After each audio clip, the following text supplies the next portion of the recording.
Halo semuanya, perkenalkan saya Joshua Christopher dengan NIM 0000106780. Dan halo juga Bapak dosen dan Ibu dosen. Eh, saya ceritakan diri saya dulu. Saat ini saya adalah mahasiswa desain komunikasi visual di Universitas Multimedia Nusantara. Saya memiliki ketertarikan yang cukup besar di bidang desain grafis ini, khususnya dalam visual branding dan media promosi. Ketertarikan ini membuat saya cukup sering mengeksplorasi berbagai gaya desain, mulai dari yang sederhana sampai yang lebih kompleks.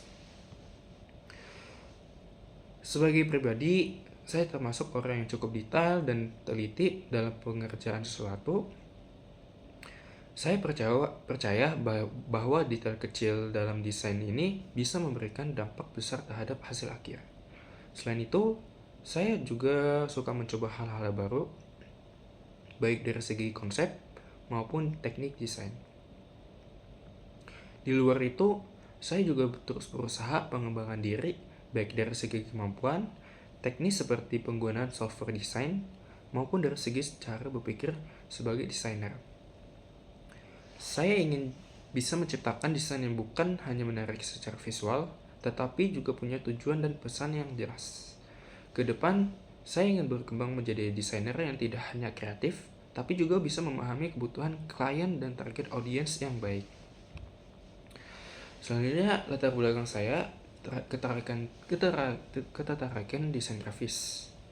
Ketertarikan saya pada desain grafis ini berawal dari kebiasaan saya melihat berbagai konten visual, terutama di media sosial. Saya sering melihat iklan, poster, dan atau branding suatu produk yang menurut saya menarik. Dan tanpa sadar, saya mulai memperhatikan elemen-elemen desainnya. Dari situ, saya mulai bertanya-tanya, kenapa ya desain tertentu bisa langsung menarik perhatian, sementara lain terasa biasa saja. Rasa penasaran itu yang akhirnya membuat saya mulai belajar desain secara mandiri. Awalnya saya mencoba membuat desain sederhana, lalu perlahan-lahan mulai memahami dasar-dasar seperti komposisi, warna, dan tipografi. Seiring waktu, saya semakin menyadari bahwa desain bukan hanya soal visual yang bagus, tapi juga soal bagaimana menyampaikan pesan dengan efektif. Hal itu membuat saya semakin tertarik untuk memahami desain grafis secara serius. Dan akhirnya memilih jurusan desain komunikasi visual sebagai langkah untuk mengembangkan kemampuan saya lebih jauh. Kelebihan utama saya yang saya miliki adalah kemampuan saya adalah dalam mengelola visual agar tetap menarik sekaligus komunikatif.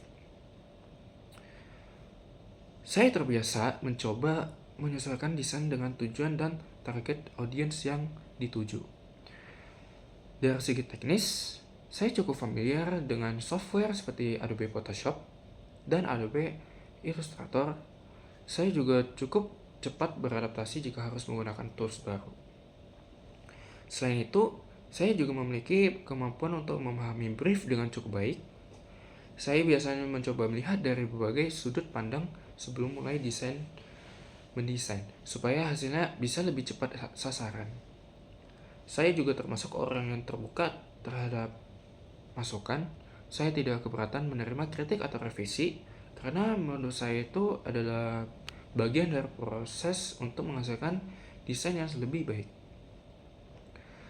Dan yang tidak kalah penting, saya cukup disiplin dalam mengatur waktu dan berusaha menyelesaikan pekerjaan sesuai dengan deadline yang diberikan. Nah, selanjutnya kekurangan saya.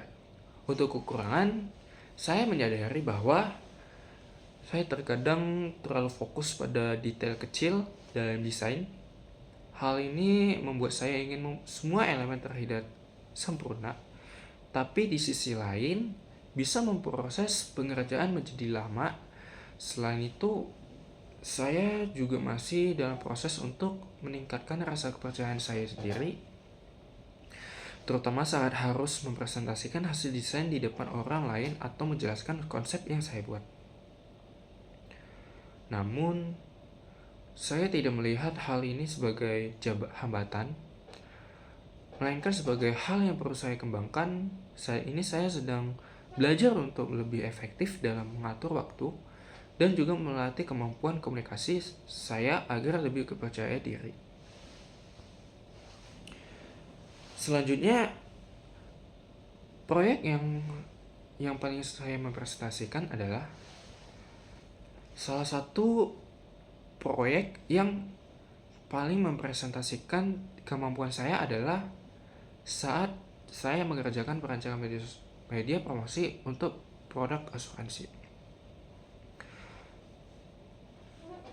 Dalam proyek tersebut, saya tidak hanya fokus pada visual, tetapi saya memikirkan desain tersebut bisa menyampaikan pesan dengan jelas kepada target audience. Saya memulai dengan melakukan riset sederhana mengenai target market, seperti siapa yang akan melihat ke desain tersebut dan apa mereka yang butuhkan. Setelah itu, saya menentukan konsep visual yang sesuai, termasuk pemilihan warna, tipografi, dan layout.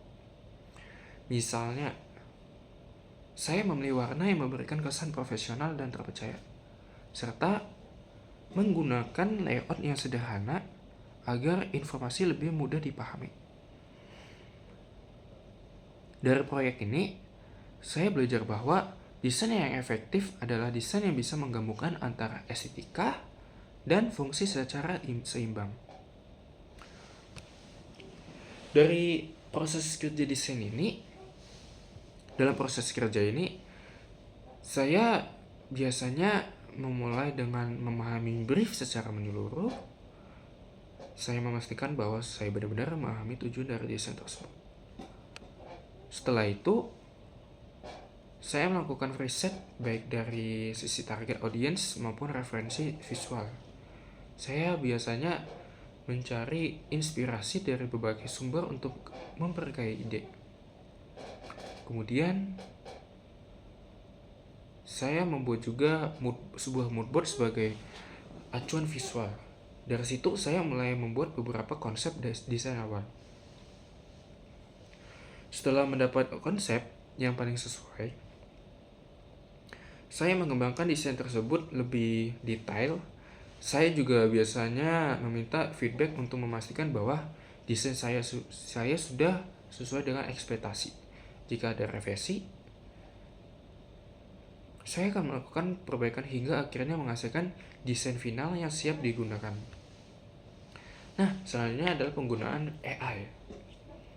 Kebanyakan juga penggunaan AI ini orang lain juga untuk membantu mencari referensi tersebut. Contohnya adalah saya.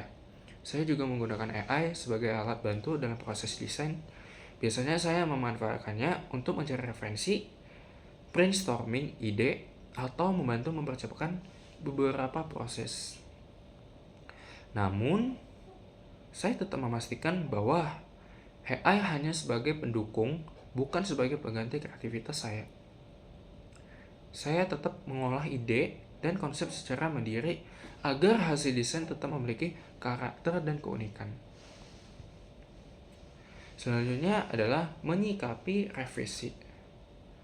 Saya melihat revisi terhadap sebagai bagian yang tidak terpisahkan dari proses desain.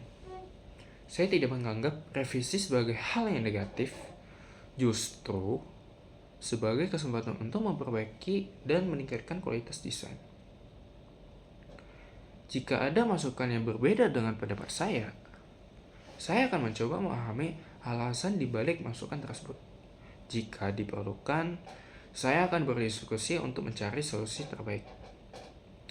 Bagi saya, tujuan adalah menghasilkan desain yang sesuai dengan kebutuhan, bukan sekadar mempertahankan pendapat pribadi. Sebenarnya, brief tidak jelas atau perubahan. Jika saya menerima brief yang kurang jelas, saya akan mengajukan pertanyaan untuk memastikan saya tidak salah dalam mengerjakan desain. Jika terjadi perubahan di tengah proses, saya akan berusaha menyesuaikan dengan tetap menjaga komunikasi yang baik. Saya percaya bahwa komunikasi yang jelas sangat penting agar hasil akhir tetap sesuai dengan harapan. Selanjutnya, peran desain dalam tim. Nah, dalam pekerjaan desain ini, dalam tim saya selalu juga bekerja dengan tim saya secara berkompeten. Saya setiap hari bekerja sama tim, meeting dengan tim, dan berkontemplasi dalam tim, dan juga bekerja sama dengan tim. Nah, dalam tim saya tuh, menurut saya tuh dalam desain grafis ini memiliki peran yang sangat penting dalam sebuah tim. Ya, desainer ini bertugas untuk menjermakan ide menjadi bentuk visual yang menarik dan mudah dipahami.